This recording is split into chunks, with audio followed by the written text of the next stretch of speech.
ओम अज्ञानांधस्य ज्ञानांजनशलाकया चक्षुरुन्मीलितं येन तस्मै श्रीगुरुवे नमः। वन्देऽहं श्रीगुरो श्रीयुतपदकमलं श्रीगुरून् वैष्णवांश्च श्रीरूपं सागरजातं सहगण रघुनाथान्वितं तं सजीवं साद्वैतं सावधूतं परिजन सहितं कृष्ण चैतन्य देवं श्री राधा कृष्ण पादान सहगण ललिता श्री विशाखान्वितांश श्री कृष्ण चैतन्य प्रभु नित्यानंद श्री अद्वैत गदाधर शिवसदि गौर भक्त वृंद। हरे कृष्ण कृष्ण कृष्ण हरे हरे, हरे राम राम राम हरे हरे। हरे कृष्ण। सर्वप्रथम मैं अपने गुरुपाद पद्म ओम विष्णुपाद अष्टोत्तर शत श्री श्रीमद् भक्ति वेदांत माधव गोसाई महाराज के चरण कमलों में अनंत कोटि दंडवत प्रणाम ज्ञापन करता हूँ। तत्पश्चात सभी उपस्थित वैष्णव के चरणों में यथा योग्य दंडवत प्रणाम स्वीकार हो। हम लोग आज काफी समय बाद मिले हैं। उपदेशामृत के जो हम लोग जूम मीटिंग करते थे उसके बाद आज ही मिले हैं हम लोग, काफी समय हो गया है। तो ऐसी इच्छा थी कि न्यू ईयर शुरू होने से पहले हम लोग थोड़ा कुछ चर्चा कर लें आपस में, और इस प्रकार से इच्छा हुई तो प्रभु जी का भी पॉसिबल हुआ कि वो जूम मीटिंग अरेंज कर सकें। हरे कृष्णा प्रभु। तो हम लोग जो हैं कुछ चर्चा करना चाहते हैं इस संदर्भ में। यहाँ पर जो उसके पॉइंट्स हम लोगों ने 5 पॉइंट्स डिस्कस करने हैं उसके विषय में हम लोगों ने बता दिया पहले ही कि हमारे जीवन का जो परम प्रयोजन है वो क्या है। कई बार हम बिना प्रयोजन के ही अपने जीवन में ऐसे ही जीतते चले जाते हैं, कोई कारण नहीं लगता, बोझ लगने लगता है जीवन ही, क्योंकि प्रयोजन नहीं है। इसलिए तो भगवान ने हमको क्यों उत्पन्न किया है, और दूसरी बात भगवान की जो कृपा है वो हम पर क्यों नहीं हो रही है, उसका स्वरूप क्या है, कैसे होगी भगवान की कृपा। तीसरी बात है कि हमारा संसार में जो आसक्ति है वो कितने प्रकार की है, कहाँ कहाँ हम इस संसार में फंसे हुए हैं। हमारे हृदय के अंदर जो मलिनता है वो कितने प्रकार की है, किस प्रकार हम उसको जो है दूर करने का प्रयत्न कर सकते हैं भजन करके, और उसके लिए अपना प्रयोजन सिद्ध करने के लिए हमें क्या करना चाहिए सूत्र रूप में। बहुत संक्षेप में ही ये चर्चा होगी, बहुत विस्तृत चर्चा नहीं है। तो हम लोग पहले सोच लें कि हमारा जीवन का क्या प्रयोजन है। प्रयोजन के विषय में शास्त्रों में बताया गया है पुरुषार्थ। 4 प्रकार के पुरुषार्थ आप सब जानते हैं, धर्म अर्थ काम मोक्ष। पुरुषार्थ का अर्थ है पुरुष प्लस अर्थ। पुरुष का मतलब पूरे शयति इति पुरुष, जो पुर के अंदर शयन करता है। पुर कौन सा है? जो हमारा शरीर है। इस शरीर के अंदर जो शयन करता है वो है पुरुष। और उसका क्या अर्थ है? अर्थ का मतलब प्रयोजन। तो उसका जो वास्तविक उद्देश्य क्या है, उसका लक्ष्य क्या है? तो हमारे शरीर में कौन शयन करता है? हमारे हृदय के अंदर आत्मा विराजमान है। तो वो आत्मा का क्या प्रयोजन है? आत्मा जो है इस शरीर में क्यों आई है? क्या कारण है कि भगवान ने हमको ये शरीर दिया? कोई तो कारण रहा होगा ना, बिना कारण के तो ऐसे नहीं होगा कुछ भी। तो हमको ये शरीर मिला है, तो ये शरीर तो ऊपर से मिला है, हमारा वास्तविक परिचय तो आत्मा है। अब ये शरीर हमको क्यों दिया गया? तो शास्त्रों में जो साधारण रूप से 4 प्रकार के पुरुषार्थ बताए गए, उसके अंदर धर्म अर्थ काम और मोक्ष, इनमें से जो पहले 3 पुरुषार्थ हैं, ये तीनों पुरुषार्थ वास्तव में पुरुषार्थ नहीं है, ये केवल एक जीवन निर्वाह करने का साधन है।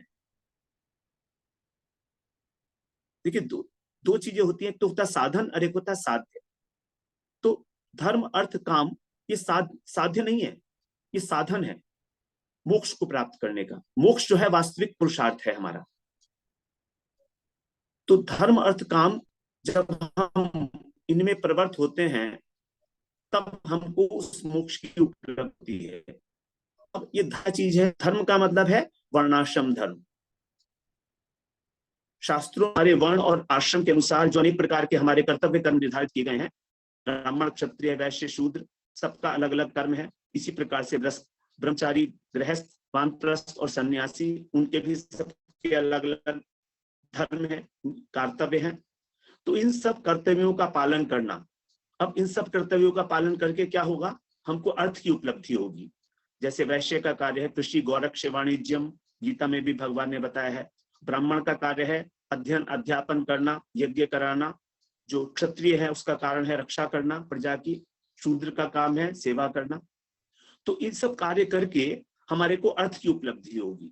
अर्थ का मतलब जो हमारे को इष्ट वस्तु की प्राप्ति करा दे, अर्थात जो हमारे शरीर के जीवन निर्वाह के लिए उपयोगी वस्तु है हमको वो अवेलेबल करा दे, उसको हम बोलेंगे अर्थ। तो यहाँ पर सामान्य रूप से अर्थ का अर्थ हो गया धन। तो हमको धन की उपलब्धि होती है जब हम कोई कार्य करते हैं, नौकरी करते हैं, बिजनेस करते हैं, कुछ भी करेंगे, यज्ञ करेंगे, कहीं भी कोई भी काम करे तो धर्म का कार्य किया जाता है इसलिए कि हमको अर्थ की उपलब्धि हो। मतलब धर्म और अर्थ में कार्य कारण संबंध हो गया, कारण हो गया धर्म और कार्य हो गया अर्थ। क्योंकि कारण से उत्पत्ति होती तो हम अर्थ की उपलब्धि होगी जब हम अपने वर्णाश्रम धर्म का पालन करेंगे। अब जब हमारे पास आ गया तो हम और अधिक धार्मिक कार्य भी करेंगे, यज्ञ इत्यादि करेंगे। तो इस प्रकार से ये धर्म और अर्थ ये दोनों अपने आप में हमारा साध्य नहीं हो सकते, हमारे उद्देश्य नहीं हो सकते। हाँ, ये दोनों एक जो है सादृश्य है। तो धर्म के द्वारा हमने उपलब्धि। अब अर्थ से हम क्या, अर्थ हम काम कामनाओं को पूरा कर सकते। हमको धन क्यों चाहिए? इसलिए चाहिए जिससे कि हमारे अंदर जो शरीर की आवश्यकता है उसको पूरा, इसलिए हमको धन चाहिए। बिना धन के हम अपने शरीर की आवश्यकताओं पूरी नहीं कर सकते हैं। तो जीवन निर्वाह के लिए हमको धर्म भी चाहिए, अर्थ भी चाहिए और काम मतलब विषय भोग।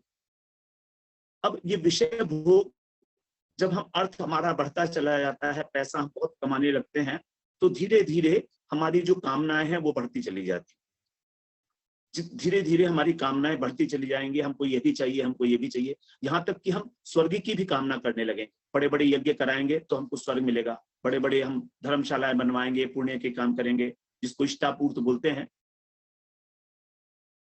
धर्मशालाएं बनवाना, ये भंडारे करना, ये करना, वो सब जो है इष्टापूर्त में आ जाते हैं। तो इस सब को करके हमको स्वर्ग की प्राप्ति हो सकती है, परलौकिक सुख की प्राप्ति हो सकती है, सब काम के इसमें ही आएगा। अब हमको चाहे कितना भी हमको भोग मिल जाए, वो सब नश्वर है। भोग का एक विशेष स्वभाव है, वो नश्वर है, नष्ट होगा ही होगा। और भोगने के बाद अगर हम मान लीजिए स्वर्ग भी चले जाते हैं तो भी वहां से हमारा पतन होगा, तो फिर हम यहीं पर आएंगे। तो इसका मतलब ये विनाशी है, नश्वर है, अनित्य है।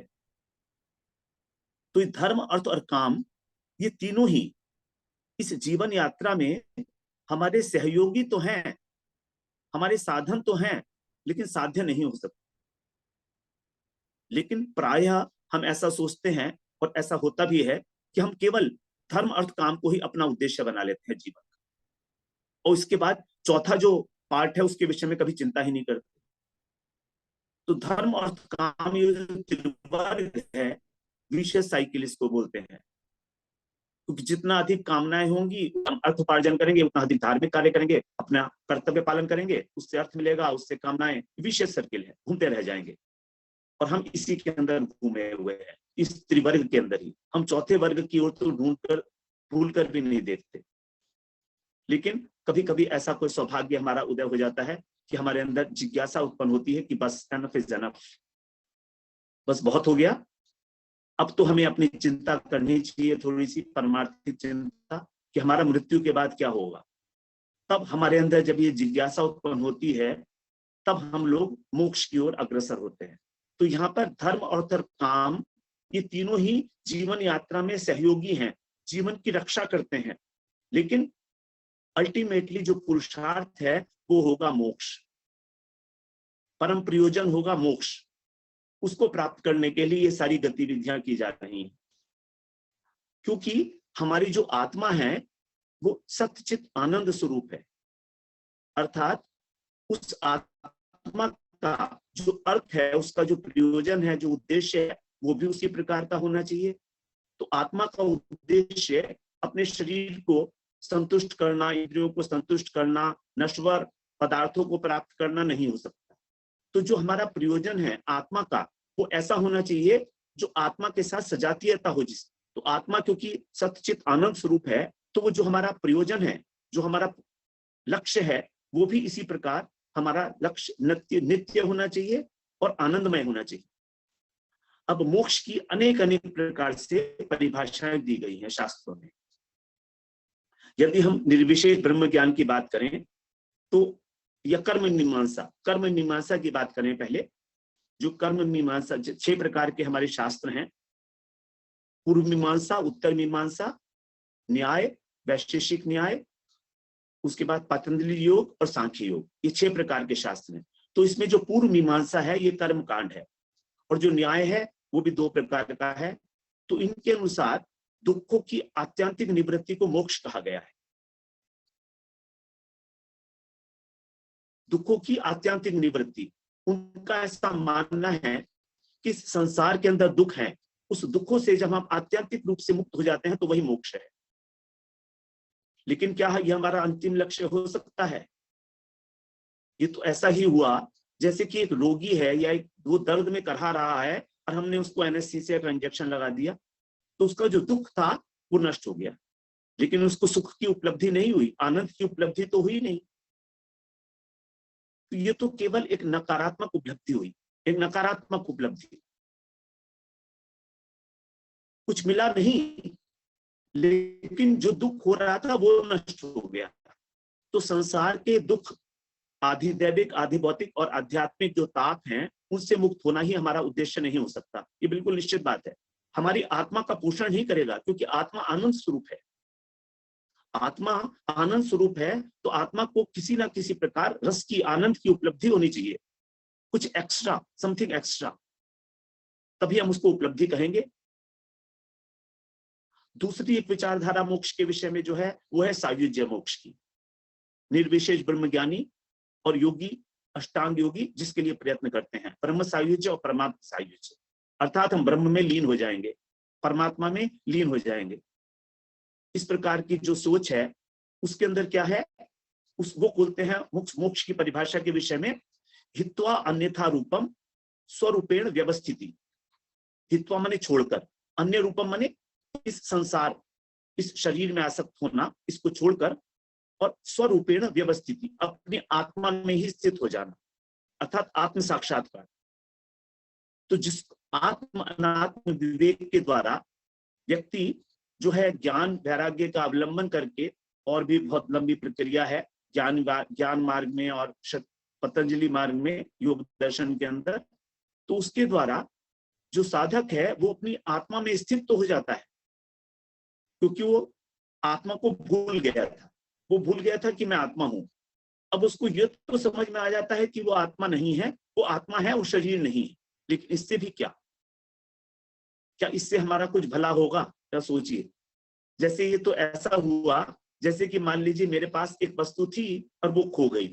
अब वो खो गई, मैं भूल गया उसको, जब वो मिल गई तो फिर क्या वो मेरे को उपलब्धि हुई? तो मैं अपनी आत्मा के स्वरूप को भूल गया था और मुझे याद आ गया, मुझको स्मृति आ गई कि मैं कौन हूं, मैं आत्मा हूं, ये जान लिया मैं आत्मा हूं। तो क्या, तो भी तो आनंद नहीं मिला ना? जो अपना ही पर्स खो गया था कहीं, वो हमको दोबारा से मिल गया, तो इसमें भी क्या मिला हमको? वही तो मिला जो हम थे, कुछ नया तो नहीं मिला। There is nothing addition into it, कोई पॉजिटिव अचीवमेंट नहीं हुआ। जो खो गई थी चीज वो मिल गई, ठीक है, बहुत अच्छी बात है, इसको भी हम लोग मोक्ष नहीं कह सकते। तो मोक्ष की जो वास्तविक परिभाषा है वो वैष्णव ने दी है, जन्म कर्म, जिनका जन्म और कर्म का बंधन नहीं है। न कर्म बंधनम जन्म वैष्णवांच विद्यते, विष्णुर अनुचरत्वम ही मोक्षम आहुर मनीषिणः। ऐसे वैष्णव जिनको जन्म और कर्म का बंधन नहीं है, जो नित्य अपने स्वरूप में स्थित है, अर्थात विष्णुर अनुचरत्वम, भगवान विष्णु के जो दास हैं उसी को मोक्ष कहा गया है। जो मनीषी लोग हैं उन्होंने कृष्ण के दास को ही मोक्ष कहा है। यही है हमारी वास्तविक स्थिति, स्वरूपेण व्यवस्थिति। जीवेर स्वरूप है नित्य कृष्ण दास, अर्थात जीव मात्र कृष्ण का दास है, नित्य दास है, और नित्य दास होकर कृष्ण की सेवा करना ही उसका एकमात्र लक्ष्य हो सकता है। और इसके अतिरिक्त कोई लक्ष्य नहीं हो सकता, क्योंकि अंश का एक ही कर्तव्य है कि अंश की सेवा करे। तो जब हम भगवान की सेवा करते हैं तब हमको जो है उपलब्धि होती है उस आनंद की, सेवानंद की, जिसको सेवानंद बोलते हैं। जैसे एक माता अपने पुत्र की सेवा करती है, कितना आनंद मिलता है उसको, क्योंकि आनंद हमको तभी मिल सकता है जब हम सेवा करते हैं। बिना सेवा के आनंद कहीं नहीं है। आप थोड़ा सा भी विचार करके देखेंगे तो देखेंगे आप कि बिना सेवा के आनंद नहीं है। और सेवा तभी की जाती है जब हमारा उससे प्रेम हो। बिना प्रेम के सेवा नहीं होगी, क्योंकि ये बिना प्रेम के सेवा की जा रही है तो वो केवल एक कर्म होगा। जैसे एक नौकर भी सेवा करता है एक व्यक्ति की, और एक उसका पुत्र भी सेवा करता है, तो नौकर तो उसको तो नौकरी मिलती है इसलिए वो सेवा करता है, तो वो तो कर्म है।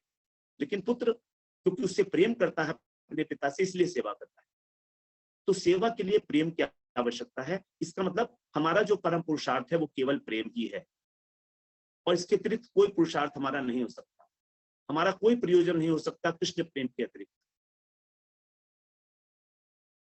यद्यपि सब कुछ कहा गया है, धर्म अर्थ काम मोक्ष, लेकिन ये सब पांचों के पांचों ही उस कृष्ण प्रेम की ओर ही निर्देशित करते हैं, आनुषंगिक रूप से सहायक हैं उस कृष्ण प्रेम को प्राप्त करने में, लेकिन अपने आप में साध्य वस्तु नहीं हो सकते।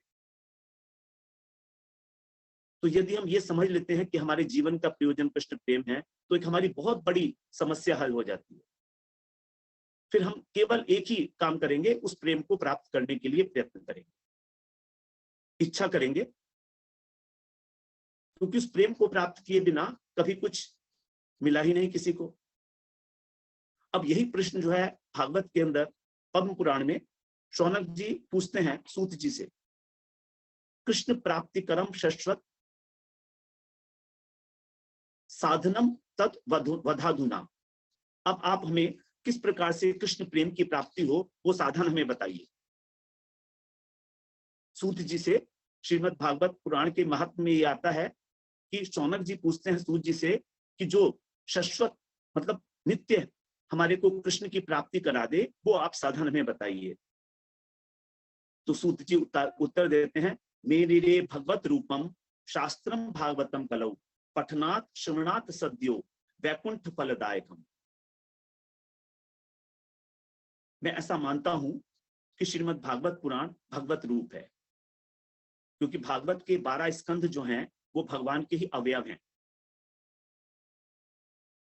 और ऐसा मानना है मेरा कि वो भागवत स्वरूप है, इसलिए उसका पढ़ना, उसका श्रवण करना सद्यो वैकुंठ फलदायकम, तुरंत वैकुंठ की प्राप्ति है, उसका यही फल है। यस्याम वै श्रूयमाणायाम कृष्णे परम पुरुषे भक्तिर उत्पद्यते पुंसः शोक मोह भयापहा। कह रहे यस्याम वै श्रूयमाणायाम, सुनते सुनते ही, केवल सुनने मात्र से,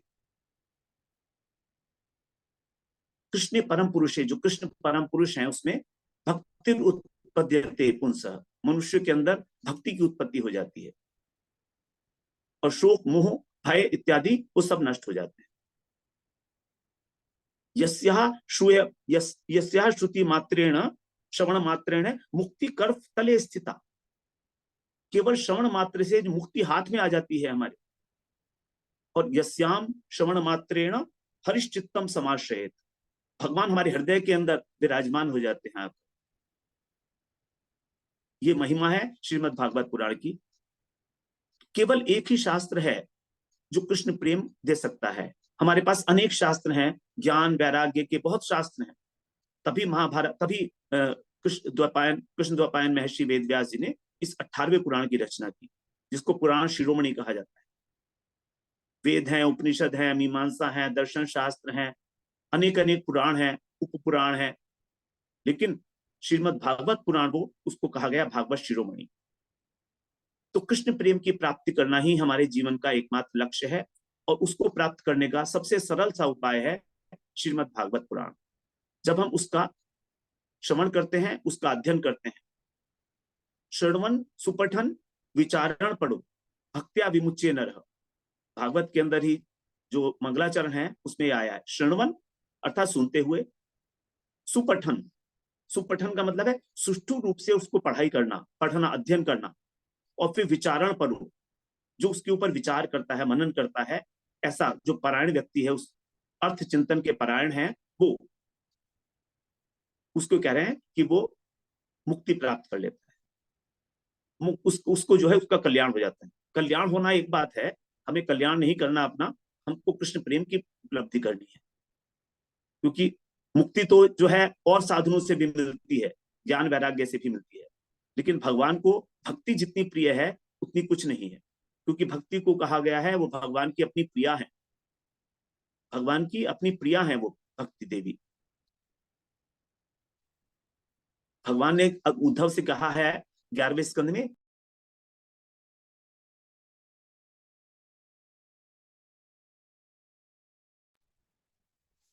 न साधयति माम योगो न सांख्यम धर्म उद्धव न स्वाध्याय तपस्यागो यथा भक्तिर्ममोर्जिता। कि किसी भी प्रकार से मैं नहीं मिलता हूं, स्वाध्याय से, अध्ययन से, किसी प्रकार से भी नहीं मिलता हूं मैं, योग से, सांख्य से, यथा भक्तिर्ममोर्जिता, जिस प्रकार मैं अपनी तीव्र भक्ति योग के द्वारा मिलता हूं। तो इस प्रकार से हमारा प्रयोजन कृष्ण प्रेम स्थित हो जाता है। अब हम दूसरे सब्जेक्ट पे आते हैं, ये कृष्ण प्रेम कैसे मिलेगा? क्या कृष्ण प्रेम हमको भजन करने से, साधन करने से मिलेगा? तो उसके लिए बताते हैं कि भैया ये कृष्ण प्रेम जो है कृपा साध्य है, ये साधन साध्य नहीं है, ये कृपा साध्य है। भगवान की कृपा निरंतर हमारे ऊपर हो रही है, लेकिन हम उसको स्वीकार नहीं कर पा रहे हैं। कैसे होगी कृपा? कृपा होती है ऊपर से नीचे की तरफ बहती है। कृपा हमेशा, हम लोग, ऐसा होता है कई बार कि हम किसी से कृपा मांगते हैं कि प्रभु जी कृपा कर दो, प्रभु जी कृपा कर दो, उसकी कोई आवश्यकता नहीं है। कृपा जो है अपने आप से बहती है, कृपा को मांगने की आवश्यकता नहीं होती है। कृपा का स्वभाव है कि वो अपने आप बहती है, अगर ब्लॉकेज नहीं है तो हमारे हृदय में आ जाएगी, संचरित होती है वो कृपा। तो कृपा को 3 प्रकार का समझ सकते हैं हम लोग, अपने समझने के लिए है सारी बात, ऐसा कुछ स्टैंडर्ड टेक्स्ट में नहीं लिखा है। कभी आप ढूंढे कि प्रभु जी ये आपने कहां से, कौन सी किताब से पढ़ के सुनाया है, तो मैं नहीं। आप सबसे पहले है सामान्य कृपा, भगवान की सामान्य कृपा, साधारण कृपा सबके ऊपर है। कैसे है वो? कि हमको भारतवर्ष के अंदर मनुष्य जन्म दिया है। ये मनुष्य जन्म जो अत्यंत दुर्लभ है, आसानी से मिलता नहीं है। ये बड़े भाग मानुष तन पावा, मुनि दुर्लभ सब ग्रंथ ही गावा। अत्यंत दुर्लभ है ये, देवताओं को भी नहीं मिलता है मनुष्य से, अत्यंत दुर्लभ। सब ग्रंथ इस बात को कहते हैं कि बड़ा दुर्लभ मानव देह है। भगवान ने किसी समय अत्यंत करुणावश हमको ये देह दे दिया, बस। देखिए हमारा जो अस्तित्व है तब से है जब से भगवान है। और कोई पूछे भगवान कब से भैया, तो भगवान तो हमेशा से हैं और हमेशा रहेंगे। तो उसी प्रकार से हम भी हमेशा से हैं और हम भी हमेशा रहेंगे। ममैवांशो जीव लोके जीव भूत सनातन। भगवान ने कहा कि जो जीव है मेरा अंश है और सनातन अंश है, मतलब नित्य रहने वाला है। भगवान ने गीता में कहा अर्जुन से कि जो राजा लोग हैं ये पहले भी थे, आज भी हैं और अब भी रहेंगे। उसी प्रकार तू भी पहले भी था, आज भी है और बाद में भी रहेगा, और मैं भी। तो राजा लोग, तू, सब रहेंगे, हमेशा रहेंगे, शाश्वत हैं। आत्मा हमेशा रहेगी। कबहु कर करुणा नर देही देत ईश बिनु हेत सनही। ये भगवान की अपार कृपा है, क्योंकि वो अत्यंत स्नेह करते हैं, प्रेम करते हैं, इसलिए हमको शरीर दे दिया, मनुष्य शरीर, और कोई कारण नहीं है। हमारी कोई बहुत योग्यता नहीं थी कि हम मनुष्य शरीर प्राप्त कर ले। उन्होंने करुणा करी और बिना हेतु के, वो बिना करुणा के ही, वो जो है बिना कारण के ही वो स्नेही है, तो उन्होंने हमको दे दिया शरीर। अब इस शरीर को प्राप्त करके भी यदि हम प्रयत्न नहीं करते, भगवत जिज्ञासा नहीं करते, ब्रह्म जिज्ञासा नहीं करते, तो इसको याज्ञवल्क्य जी कहते हैं, ये वो कृपण है। एक बार गार्गी जी ने पूछा याज्ञवल्क्य से, पत्नी थी उनकी, कि प्रभु कृपण किसको कहते हैं? भगवान ने गीता में कहा ना, कृपणा फल हेतवः। जो कर्म के कर्ता हैं, जो अपने को कर्ता मानते हो, बड़े कृपण हैं। तो कैसे है वो कृपण? कृपण का मतलब साधारण रूप में हम समझते हैं कंजूस। तो याज्ञवल्क्य जी कहते हैं, देखो जिसने इस शरीर को, मनुष्य शरीर को प्राप्त करके उस अच्युत भगवान को जानने का प्रयत्न नहीं किया, वो अत्यंत कृपण है। कैसे कृपण है? क्योंकि वो व्यक्ति जिसको संपत्ति दी गई थी मनुष्य शरीर की, उसको उसने केवल उपयोग ही नहीं किया, जैसे एक तिजोरी में उठा के रख दिया। कृपण आदमी क्या करता है? कंजूस, जो उसके पास पैसा होता है उसको उपयोग नहीं करता और तिजोरी में रख देता है। उसी प्रकार से यदि हमने इस मनुष्य शरीर का उपयोग नहीं किया ब्रह्म जिज्ञासा के लिए, तो ये हमारी कृपणता है। तो यह भगवान की सबसे बड़ी कृपा है कि उन्होंने हमारे को ये मनुष्य शरीर दिया है। दूसरी कृपा भगवान की, एक विशेष कृपा है, वो है हमारे को किसी प्रकार से भी गुरु के पदाश्रय करा देना, बस गुरु के चरणों तक पहुंचा देना, ये भगवान की विशेष कृपा है। ये कभी होती है, किसी किसी के ऊपर होती है। सदगुरु का आश्रय लेना बड़ा सौभाग्य की बात है। अगर सदगुरु मिल गए, समझे को हो गया कल्याण, कोई संशय नहीं। अब किसी प्रकार का कोई संशय नहीं रखना है, होना ही होना है। ये सबसे बड़ी कृपा है, विशेष कृपा, गुरु पदाश्रय। और गुरु पदाश्रय करके फिर भजन करना, जो भगवान, जो गुरु जी ने बताया है, ये दूसरी कृपा है भगवान की। इसके बिना तो परमार्थ में है ही नहीं कुछ भी। इवन लौकिक जगत में भी हम लोग गुरु के आगे एक कदम आगे नहीं बढ़ सकते। बचपन से ही हमारी जो माता है हमको सिखाती है हम कैसे चलेंगे। हमको कुछ भी नहीं आता था। जब हम पढ़ते हैं तो एक एक अक्षर लिखते हैं, अल्फाबेट, तो हाथ पकड़ के लिखाया जाता है हमसे, अ आ ई ए बी सी डी, हाथ पकड़ के लिखते हैं हम लोग। गुरु के बिना जब यहाँ इस जगत में कुछ नहीं होता, तो हम सोचते हैं भगवान की प्राप्ति हम अपने आप कर लेंगे। तो ये दूसरी कृपा है, विशेष कृपा भगवान की। और एक अति विशेष कृपा है, अति विशेष कृपा है शुद्ध साधु संग। शुद्ध साधु संग में हमको भगवान की जो कथाएं हैं उनका श्रवण करना, उनका अर्थ चिंतन करना, उनका मनन करना और उसके आचरण को आत्मसात करना, ये भगवान की बड़ी विशेष कृपा है, अति विशेष कृपा। शुद्ध साधु जो वैष्णव है, तो इसके लिए जानना पड़ता है कि वैष्णव है कौन वास्तव में। वैष्णवों के 26 गुण बताए गए हैं, उनमें से एक गुण जो है उनका स्वरूप लक्षण है, और वो है कृष्णैक शरणम। जो केवल एक कृष्ण की ही शरण है वही वैष्णव है।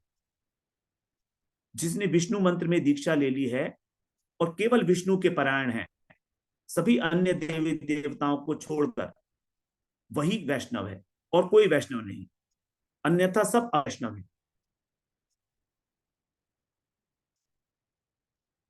तो शुद्ध साधु संग और उसका फिर उसके साथ में हमारा जो है उसकी आज्ञा का पालन करना, तभी हमारे ऊपर ये विशेष कृपा होती है, अति विशेष कृपा। तो ये तीनों कृपा जो है भगवान की एक श्लोक के अंदर बताई गई हैं। कह रहे हैं, निर्देह माध्यम सुलभम सुदुर्लभम प्लवम सुकल्पम गुरु कर्णधारम मायानुकूले स्वतितम पुमान भवधिम तीनों कृपाओं का यहाँ पर बड़ा सुंदर रूप से वर्णन गया है। वो बता रहे हैं निर्देह माध्यम, ये जो निर्देह है हमारी हमारी जो शरीर है, मनुष्य शरीर, ये हमको अत्यंत सुलभ हो गया है। हम लोग बड़े सौभाग्यशाली हैं कि बिना किसी प्रयास के हमको ये सुलभ हो गया, लेकिन है बड़ा दुर्लभ, सुदुर्लभ। इसको प्राप्त करना आसान नहीं है। देखिए, दुर्लभ से पहले भी सु लगा दिया, मतलब अत्यंत दुर्लभ है। और कैसा है शरीर? प्लवम सुकल्पम, बड़ी सुदृढ़ नौका के समान है। जैसे नौका होती है तो बड़ी ताकतवर, सुकल्पम माने सुदृढ़ नौका, प्लवम माने नाव। और गुरु कर्णधारम, गुरु जो है इसके कर्णधार, इसके नाविक हैं। बहुत अच्छा है, क्योंकि वो गुरु को मालूम है कहाँ जाना है, हमको तो मालूम नहीं ना, हम तो बैठे हैं उसमें। तो गुरु कर्णधारम, गुरु नाविक के रूप में है। तो क्या आप गुरु वहां पर ले जाएंगे जहां पर हमें जाना है?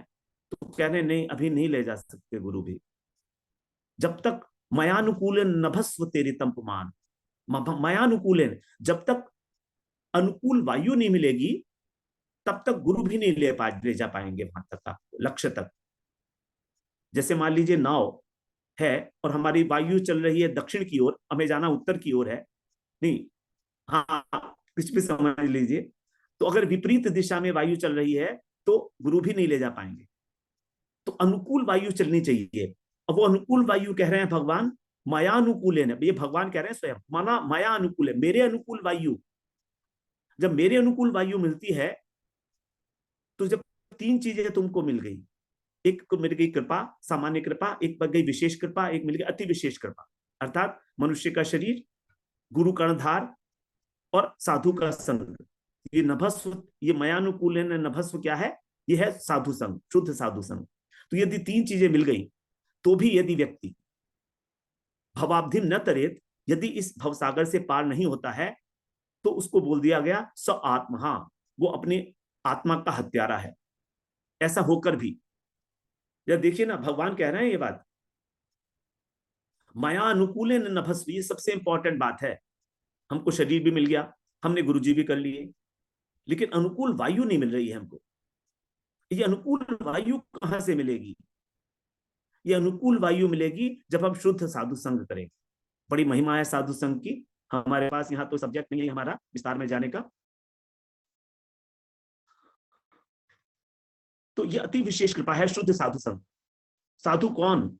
जो कृष्ण एक शरणम है, और दूसरा बताते हैं श्रीमद् भागवतार्था नाम स्वादो रसिकई सह सजातीयाशय स्निग्धे साधु संग है स्वतो वरे। साधु को बताया गया यदि तुम्हें श्रीमद् भागवत पुराण का आस्वादन करना है, उसके अंदर जो नाम का आस्वादन करना है कृष्ण का, वो कैसे होगा?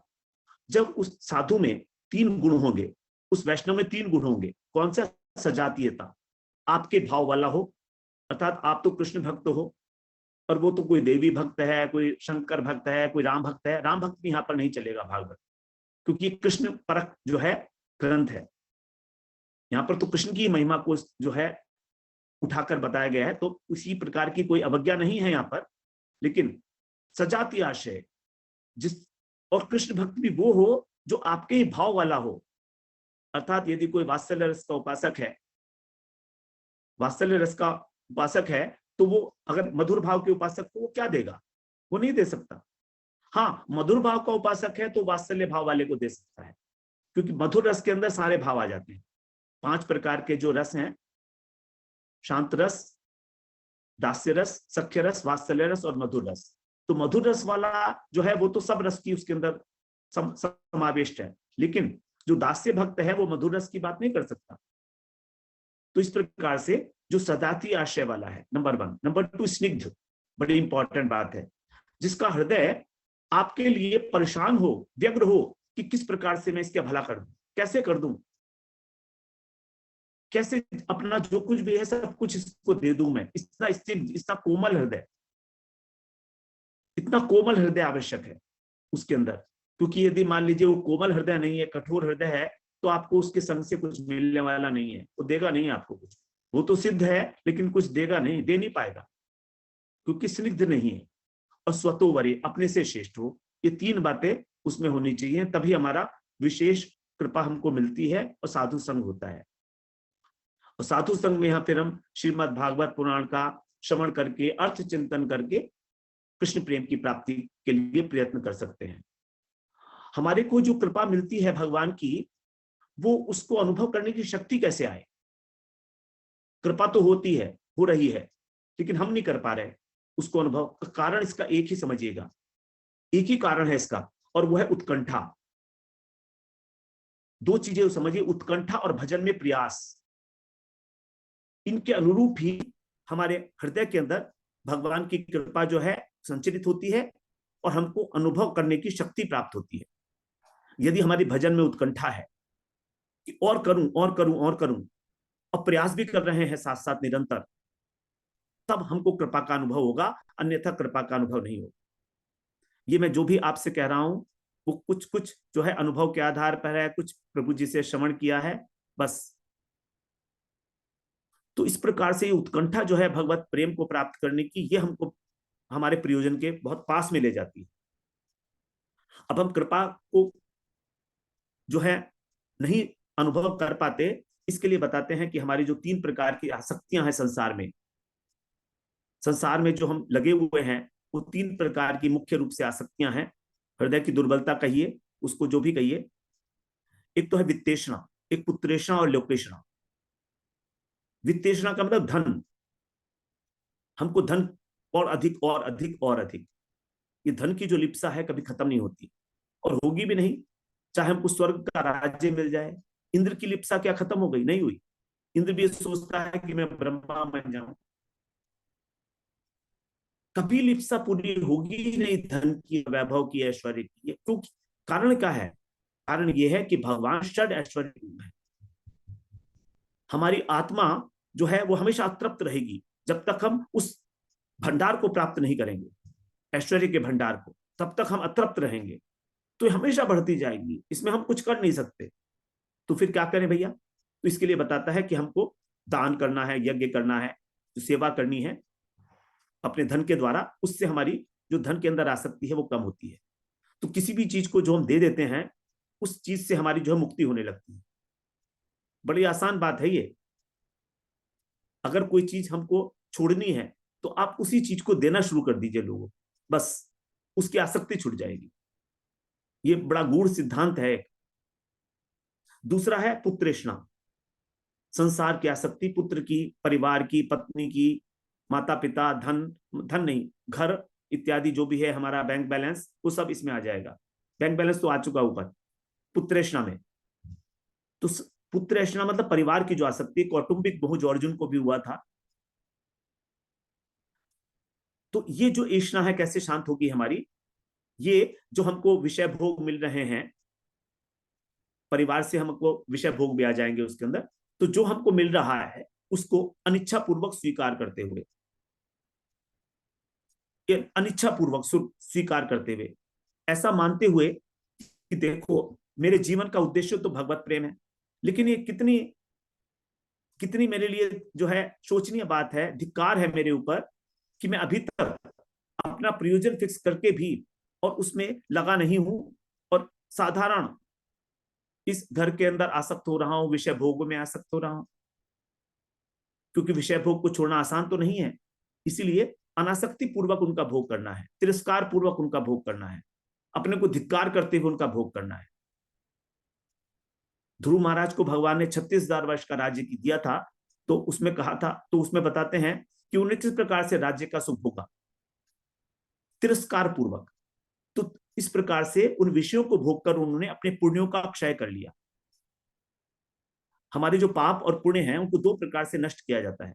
पाप जो पुण्य होते हैं उसको नष्ट हम विषय को भोग कर सकते हैं अनासक्ति पूर्वक, तिरस्कार पूर्वक। और पाप का क्षय हम कर सकते हैं भगवान के प्रति व्याकुलता पैदा करके, भजन करके। तो पाप और पुण्य दोनों हमारे नष्ट हो जाते हैं।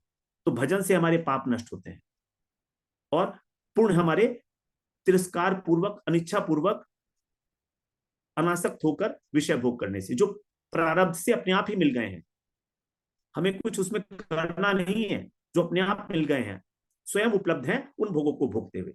क्योंकि हम भोग को छोड़ने में समर्थ नहीं है। हम जानबूझकर जो है, हमारे पास कोई चीज आ गई है तो हम उसे छोड़ने में समर्थ नहीं है साधारण रूप से। इसलिए उसको अनिच्छा पूर्वक अपने उद्देश्य को ध्यान में रखते हुए। और तीसरी संसार आसक्ति है हमारी लोकेशना। लोकेशना को 2 प्रकार से समझ सकते हैं, एक तो मान सम्मान की आशा और एक स्वर्ग लोक की कामना। मान सम्मान की आशा ये बड़ी प्रबल होती है, क्योंकि धन की आसक्ति भी छूटती है, परिवार की भी छूटती है, लेकिन मान सम्मान तो यहाँ पर भजन करने वाले महात्मा लोगों में भी देखा जाता है कि कौन बड़ा कौन छोटा, ये कभी नहीं छूटती है। बहुत मुश्किल है इसको छोड़ना। तो ये केवल विवेक के द्वारा ही छोड़ी जा सकती है। हमको बार बार अपने मन में इस प्रकार का विचार को धारण करना है कि ये सब मान सम्मान धरा का धरा रह जाएगा। किसकी कीर्ति रही है इस जगत के अंदर? बड़े बड़े राजा हुए, चक्रवर्ती राजा हुए, नाम भी नहीं जानता कोई, तो हमारा क्या नाम रह जाएगा यहाँ पर इस जगत के अंदर? और यदि हम भगवान का यज्ञ वगैरह करते हैं, स्वर्ग भी जाते हैं, तो वो भी तो नश्वर है सब कुछ। तो इस प्रकार की जो इच्छाएं हैं इनको हम विवेक के द्वारा ही छोड़ सकते हैं, विवेक को जागृत करके। सभी भूल जाते हैं हमको, कहते हैं ना, out of sight out of mind. बस आप हटे सामने से और लोग आपको भूल जाते हैं, चाहे आप कितने ही बड़े हो, चाहे कितना ही आपने उनके लिए कार्य किया हो, सब भूल जाते हैं आपको। तो संसार की 3 प्रकार की आसक्ति है। इसके लिए क्रमशः बताया। नंबर 1 वित्तेषणा। वित्तेषणा को छोड़ने के लिए हमको जो है दान करना होगा, यज्ञ करना होगा, साधु सेवा करनी होगी। तीसरा है पुत्रेषणा। इसको हमको अनासक्ति पूर्वक अपने कुटुंब का पालन करते हुए सबको भगवान का ही जो है प्रतिनिधि मानकर, जैसे मानिए कि हम घर में हैं तो सभी भगवान के भक्त हैं, है नहीं? कभी तो बनेंगे, आज नहीं तो 1000 जन्मों के बाद बनेंगे, कभी तो बनेंगे, जाना तो पड़ेगा। आज बन लो तो अच्छा है। तो ये मानकर कि वो भी अपने अपने तरीके से भगवान की सेवा कर रहे हैं, ये हम इस पुत्रेषणा को नष्ट कर सकते हैं।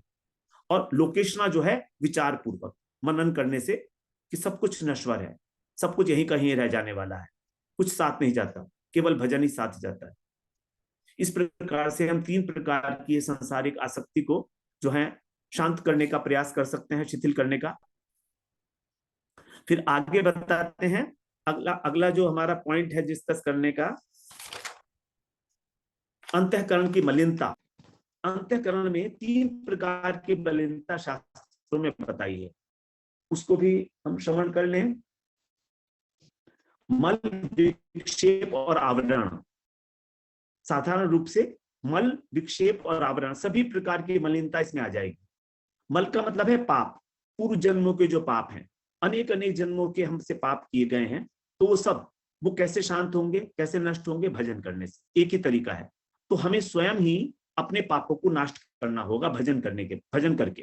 कोई हमारा दूसरा भजन नहीं करेगा हमारे पास, हमें ही नाम जप करना है, हमें ही करना है श्रवण कीर्तन, कोई दूसरा हमारी जगह नहीं करेगा। तो जब हम भगवान का भजन करते हैं, नवधा भक्ति का पालन करते हैं, तो ये पाप हमारे जो हैं नष्ट हो जाते हैं भक्ति के प्रभाव से। भक्ति इतनी प्रबल है। भगवान की महिमा को जानकर हम लोग भजन में प्रवृत्त होना चाहिए सबको, और निष्ठा पूर्वक। निष्ठा कैसे होगी? जब कुछ अर्थों में हमारे जो अनर्थ हैं, पाप है, वो नष्ट हो जाएंगे।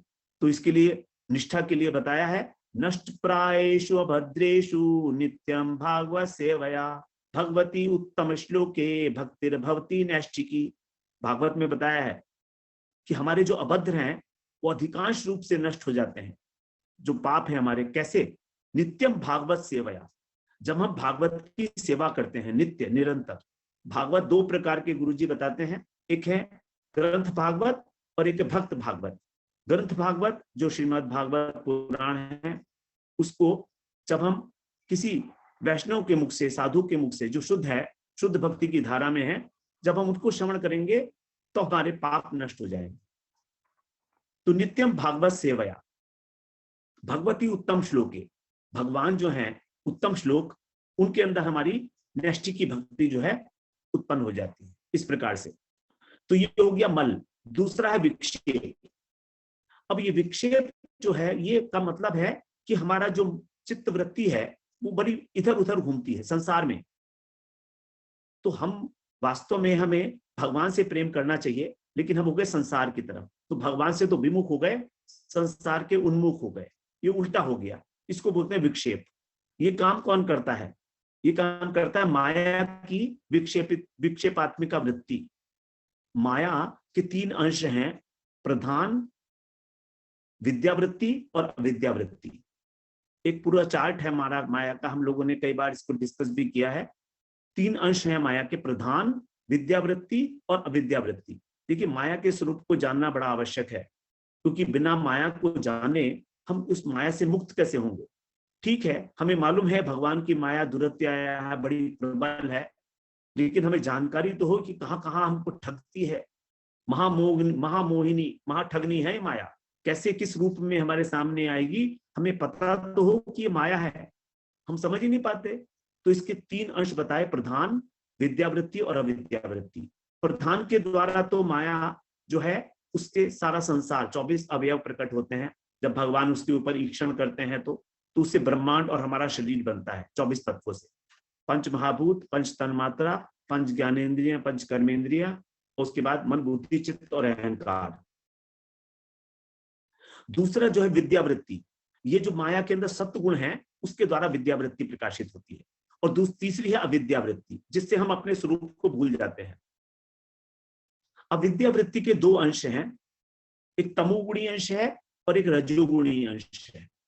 रजोगुणी अंश जो है वो, तमोगुणी अंश क्या करता है, हमारे को आवरण कर लेता है, हमारे स्वरूप को आवृत कर लेता है, हम भूल जाते हैं कि हम आत्मा है। और रजोगुणी अंश, जिसको विक्षेपात्मिका वृत्ति बोलते हैं, वो हमको संसार में आसक्त कर देता है। ये माया का ही काम है सब। अब ये विक्षेपात्मिका वृत्ति जो है, ये रजोगुणी वृत्ति है। ये कैसे जाएगी हमारी?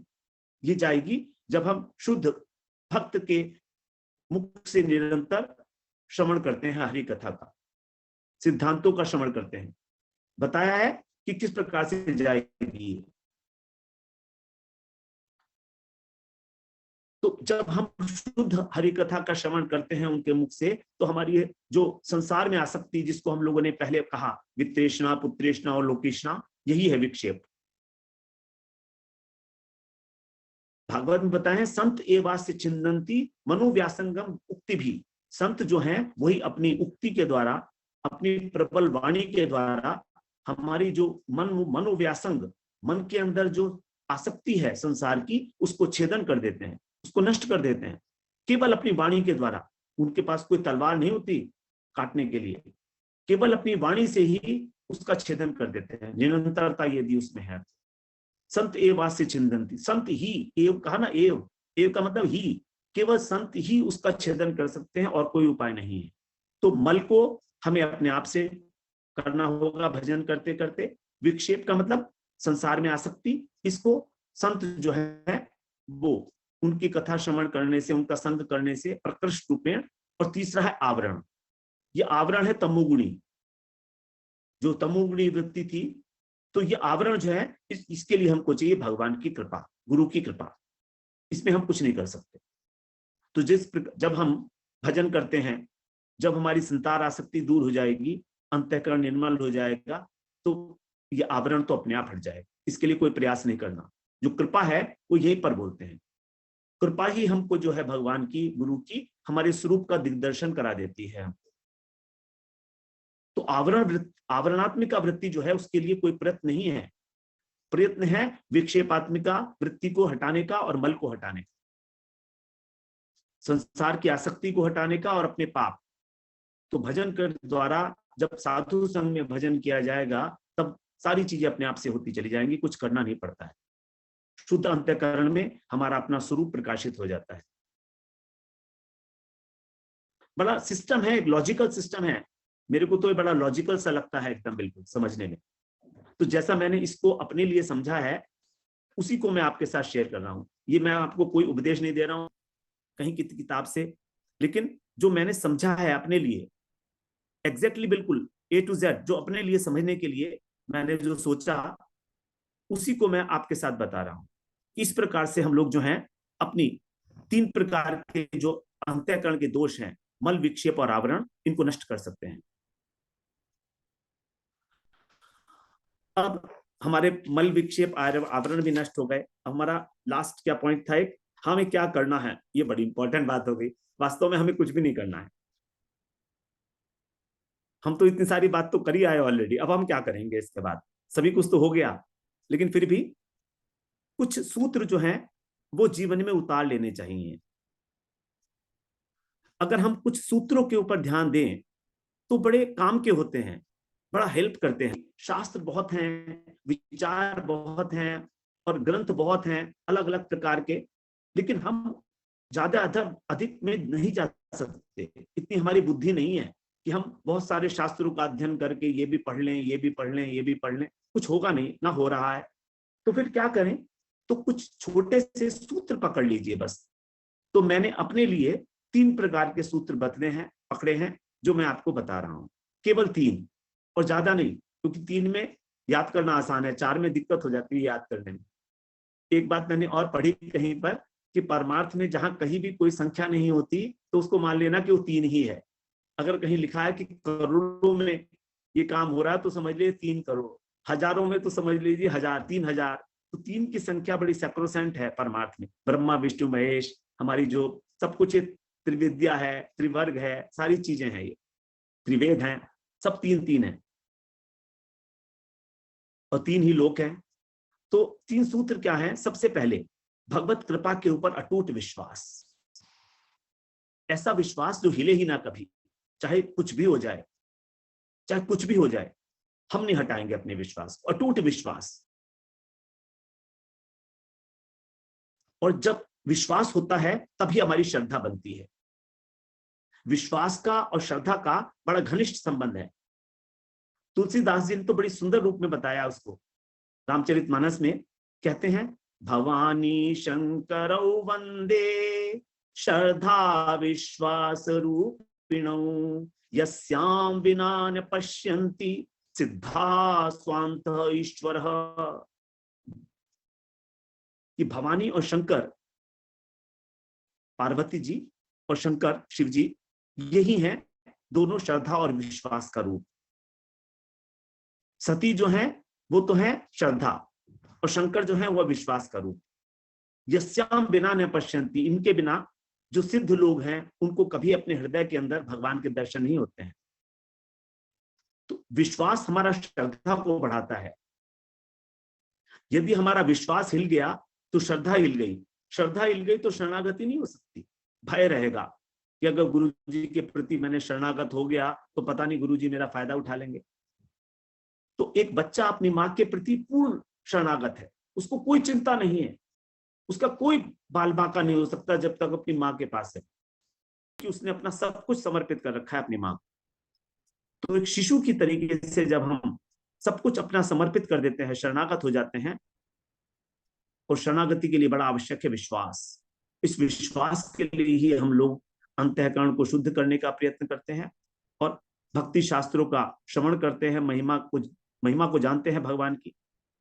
तभी हमारी श्रद्धा बनती है भगवान में, महिमा को जानकर। किसी प्रलोभन से, किसी भय से यदि विश्वास हिल गया तो विश्वास नहीं है। देखिए, शंकर जी को यहां पर कहा गया विश्वास, वो कभी नहीं हिलते, एक जगह अटल रहते हैं। जबकि जो सती हैं वो हिल गई थी। श्रद्धा जो है दोलायमान हो जाती है कभी कभी। सती ने जब राम को देखा तो उनको शक हो गया कि ये तो भगवान नहीं हो सकते, ये तो एक साधारण पुरुष है। विलाप करते हुए जब उन्हें देखा तो श्रद्धा जो है डगमगा गई, लेकिन विश्वास नहीं डगमगाता कभी। विश्वास को दृढ़ रखेंगे तो श्रद्धा भी ठीक हो जाएगी। तो इस प्रकार से हमें कृपा पर निरंतर विश्वास रखना है भगवान की, और सतत भजन, निरंतर भजन में एक दूसरे को दोनों जो है बढ़ाते हैं। हमारा विश्वास कैसे बढ़ेगा? जितना जितना हम भजन करेंगे विश्वास बढ़ेगा, और जितना जितना विश्वास बढ़ेगा हमारा भजन तीव्र होता चला जाएगा, उसका अनुभव होने लगेगा। हमारे को भगवान का जो अनुभव होगा वो विश्वास से होगा, और विश्वास तब बढ़ेगा जब हम भजन करेंगे। तो दोनों एक दूसरे के पूरक हैं, कॉम्प्लीमेंट्री टू ईच अदर। निरंतरता आ जाती है विश्वास से, मन करता है और करें और करें और करें। भगवान की कृपा पर विश्वास होने लगता है भजन करते करते, क्योंकि अनुभव होने लगता है। धीरे धीरे थोड़ा सा भी अनुभव होगा, यद किंचित भी यदि भगवान का अनुभव हो गया तो भजन नहीं छूटेगा।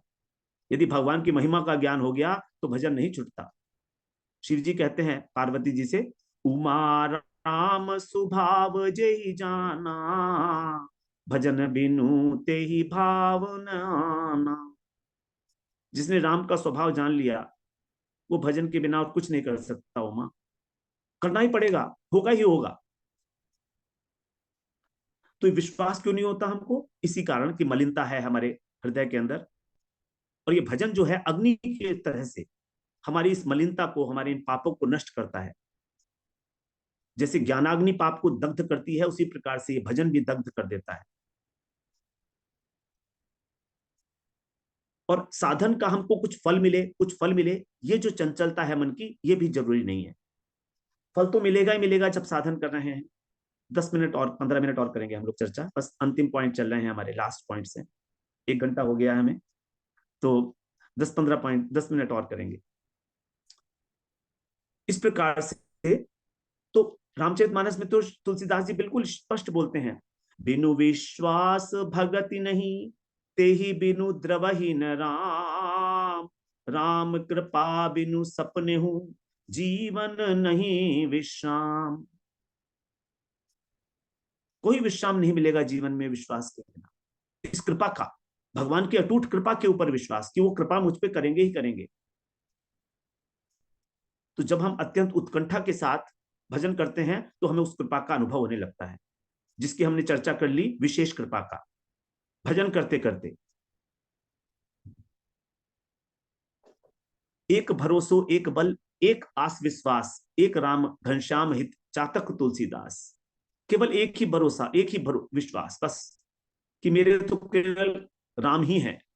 जैसे चातक केवल स्वाति नक्षत्र में जो वर्षा की बूंद पड़ती है उसी को ग्रहण करता है, वरना प्यासा मर जाता है, नहीं लेता, वो कोई बूंद नहीं लेता वर्षा की। उसी प्रकार से चातक तुलसीदास केवल, अब यहीं पर इस चातक तुलसीदास से ही हम लोग पहुंच जाते हैं दूसरे पॉइंट के ऊपर, और यह है भगवान के नाम का अनन्य आश्रय। ये अनन्यता बड़े काम की चीज है, जिसकी भगवान ने गीता में तो कितनी महिमा गाई है। अनन्यता, अनन्यता, माम एकम शरणम ब्रज, केवल मेरे ही शरण में आना, किसी और के में मत जाना। माम एकम अनन्य चेता सततम यो माम स्मृति नित्यशः, तस्या हम सुलभ पार्थ नित्युक्त से योगेन। जो अनन्य चित्त होकर मेरा भजन करते हैं नित्य, मैं तो बड़ा सुलभ हूं उनके लिए, वो प्राप्त कर लेते हैं मुझको। तो अनन्यता की बड़ी महिमा हम जानते हैं, लेकिन अनन्यता को धारण करना बड़ा मुश्किल। इसका क्या स्वरूप है, इसके विषय में हम थोड़ी सी चर्चा करेंगे। यही हमारा एक अंतिम पॉइंट होगा। लगभग 3 स्तर के ऊपर हम अनन्यता को समझ सकते हैं। देखिए, हम जो पॉइंट्स डिस्कस कर रहे हैं ये बड़े सूक्ष्म पॉइंट हैं,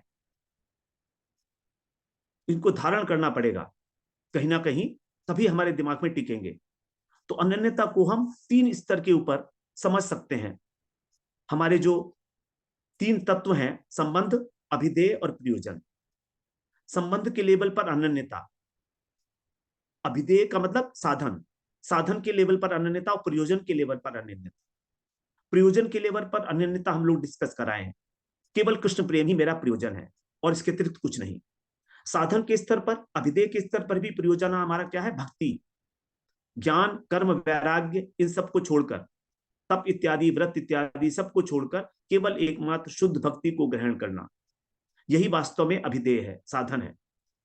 भक्ति का मतलब भज धातु से बना है भक्ति। भज का मतलब होता है सेवा, और उसमें ती प्रत्यय लगा तो ती का मतलब है प्रीति, अर्थात जो प्रीति पूर्वक सेवा की जाती है उसको हम बोलते हैं भक्ति। तो ये भक्ति योग के अंदर ही होती है। और भक्ति योग क्या है? भक्ति योग है भगवान का नाम लेना, भगवान का नाम लेना ही भक्ति योग है। एतावानेव लोकेस्मिन् पुंसाम धर्म परः स्मृतः है, भक्ति योगो भगवती तन्नाम ग्रहणादि।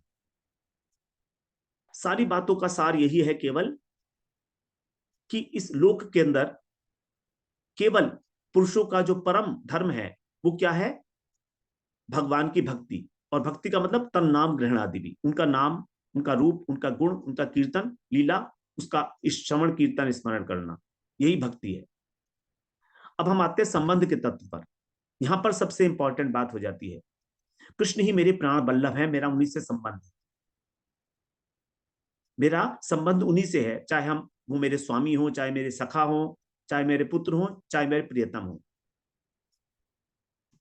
मेरा उन्हीं से संबंध है।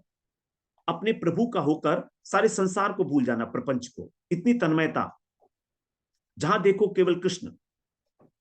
अब जब हम केवल कृष्ण ही देख रहे हैं तो विरोध किससे होगा? ना तो विरोध होगा ना निंदा होगी। अपने इष्ट से प्रीति है, एकांतिक प्रीति है, लेकिन साथ ही साथ अन्य किसी देवी देवता संप्रदाय की निंदा नहीं है। जब उनका दर्शन ही नहीं तो निंदा काहे की? उनको तो हम देख ही नहीं रहे, जहां देखते हैं हमको अपने कृष्ण का स्वरूप मिलता है। देखिए, किसी भी संप्रदाय की, किसी भी साधु की निंदा करना, ये भगवान की निंदा है, अपने इष्ट की निंदा है। क्योंकि अपने इष्ट, हमारे इष्ट मान लीजिए कृष्ण हैं, तो वो सर्वव्यापक तत्व है ना। सर्वव्यापक का मतलब क्या है? वो सब जगह विराजमान है। तो ऐसी कोई जगह ही नहीं है जहां पर कृष्ण नहीं है। तो अपने इष्ट के सर्वव्यापक स्वरूप को भूलना, यही हमको दूसरे संप्रदाय की निंदा करना सिखाता है। और वो इस प्रकार से हमारे ही इष्ट की निंदा हो रही, क्योंकि वो तो सर्वव्यापक है।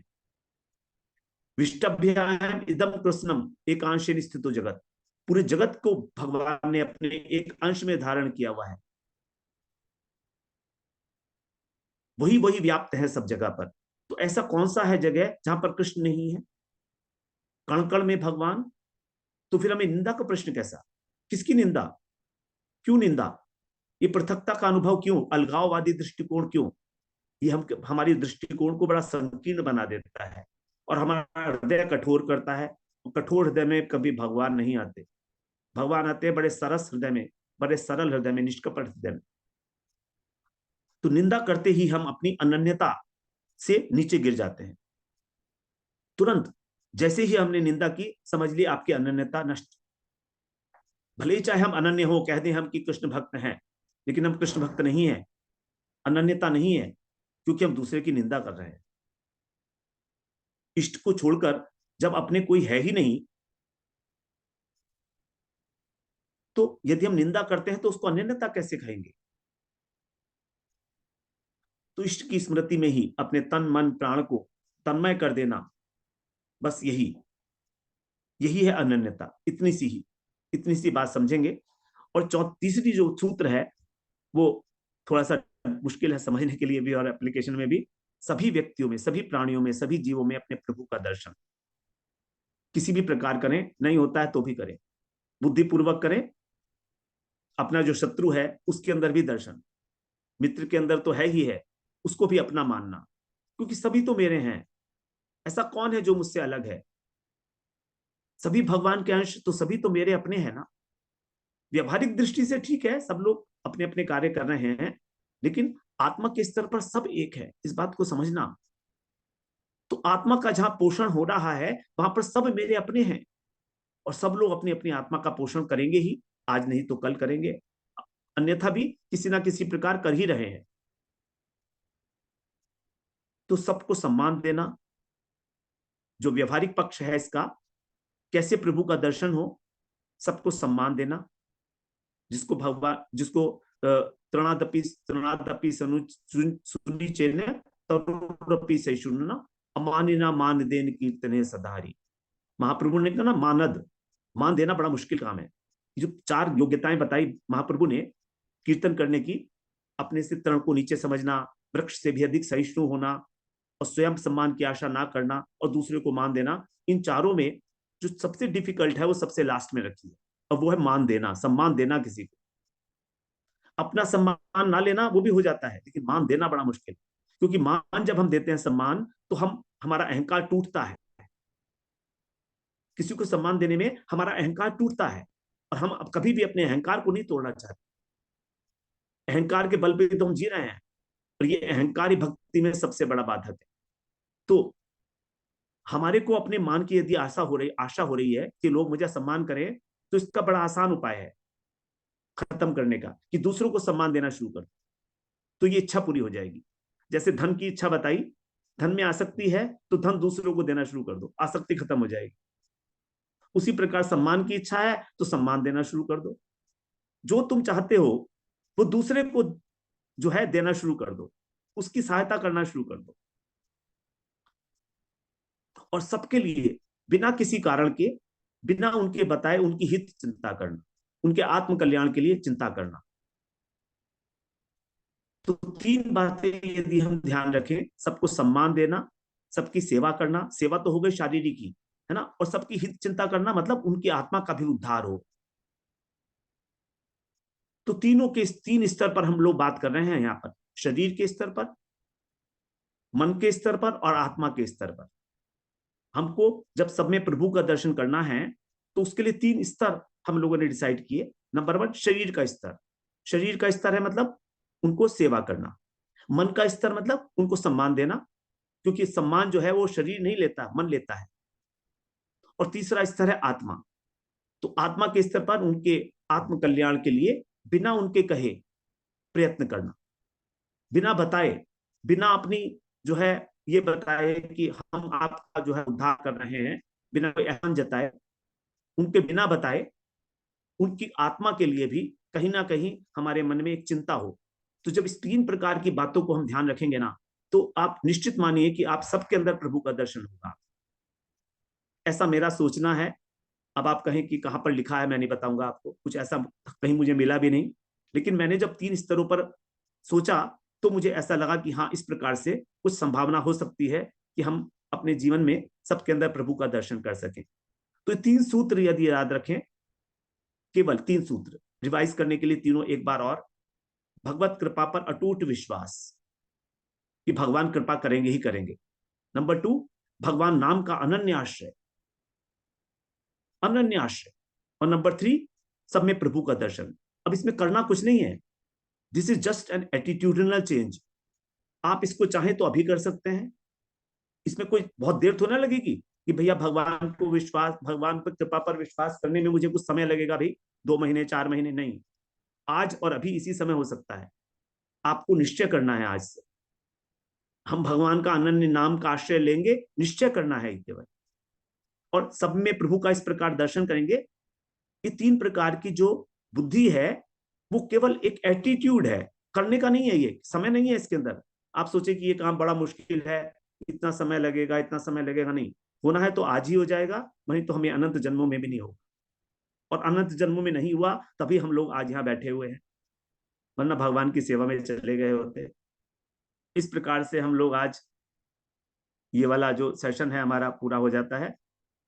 भगवान की बड़ी कृपा है कि जो भाव मेरे अंदर थे, जो मैंने कुछ अनुभव किए, वो आपके साथ जो है साझा किए।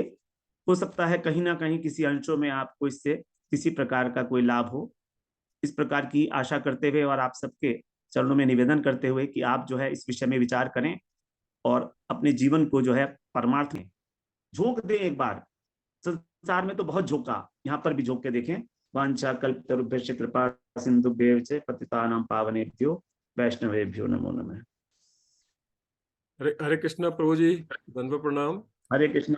और आपने जो है आज हमें बहुत अच्छा अपना वो सुनाया, कथा सुनाई, जिससे कि जो है हमारा क्या प्रयोजन होना चाहिए हमारे जन्म का, कैसे हम जो है अपना उद्देश्य को प्राप्त कर सकते हैं। और आपने जो 3 सूत्र लास्ट में बताए, वो सूत्र जो है बहुत इम्पोर्टेंट हैं।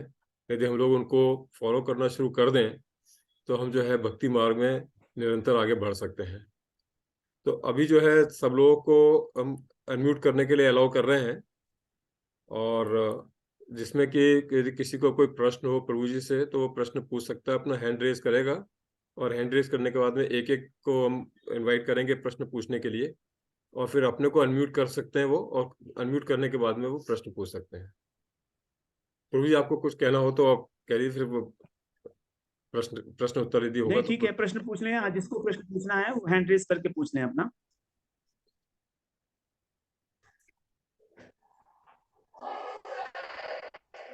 किसी को प्रश्न पूछना है तो आप लोग अनम्यूट करके प्रश्न पूछ सकते हैं।